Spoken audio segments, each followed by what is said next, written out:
Hello, welcome to Do It Yourself channel.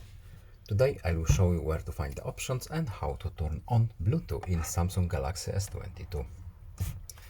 The easiest and the fastest way to turn on Bluetooth is to swipe from the top, and by default our Bluetooth shortcut should be here.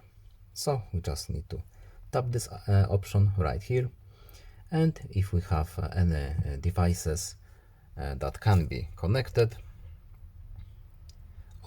or that we have previously connected, they will be here.